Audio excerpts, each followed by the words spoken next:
নির্বাচনের আগে জনগণের কাছে দেয়া প্রতিশ্রুতি পূরণের তাগিদ থেকে প্রধানমন্ত্রী হিসেবে দায়িত্ব গ্রহণের পর প্রথমবারের মতো টাঙ্গাইলের শহীদ মারুফ স্টেডিয়ামে সরকার প্রধান তারেক রহমান ডিজিটাল মাধ্যমে কৃষক কার্ড বিতরণ কর্মসূচির উদ্বোধন করে নতুন বাংলাদেশ গড়ার প্রত্যাশায় বাংলা নববর্ষের প্রথম দিনে কৃষকের হাতে প্রতিশ্রুত কৃষক কার্ড ও গাছের চারা তুলে দেন প্রধানমন্ত্রী। এর মধ্য দিয়ে প্রাক পাইলট প্রকল্পের অংশ হিসেবে সারা দেশের ১০ জেলার ১১টি উপজেলার ২২,০০০ কৃষকের হাতে তুলে দেওয়া হয় কৃষক কার্ড।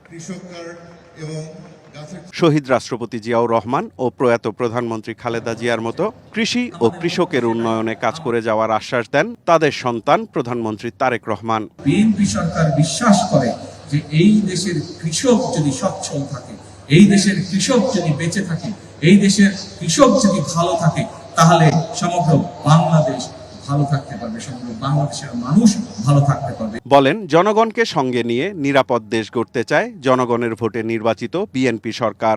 এই সরকার জনগণের সরকার, এই সরকার কৃষক বলুন, এই সরকার দেশের মা বোনদের কথা বলুন। ১.৫ যুগ ধরে ভালোবাসার নিড়ে এসিআই পিওর সল্ট। ইমাম মসজিদের ইমাম খতিব সাহেব সহ অন্যান্য ধর্মীয় যারা বলেছেন তাদের কথা বলুন, ছাত্রদের কথা বলুন, শ্রেণী পেশা নির্বিশেষে প্রত্যেকটি মানুষের পাশে দাঁড়ানোর চেষ্টা করবে। আমাদের লক্ষ্য হচ্ছে দেশের উন্নয়ন, আমাদের লক্ষ্য হচ্ছে দেশের মানুষের ভাগ্যের পরিবর্তন। এদিন প্রধানমন্ত্রীর হাত থেকে কৃষক কার্ড আর গাছের চারা গ্রহণ করতে পারায় টাঙ্গাইলের কিষাণীদের মধ্যে ছিল বাড়তি উচ্ছ্বাস।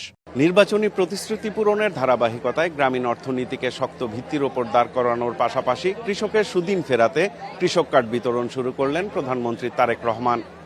এ সহায়তা শুধু অর্থের নয়, স্বীকৃতি, সম্মান প্রতিষ্ঠা ও মানবিক রাষ্ট্র গড়ার প্রত্যয়।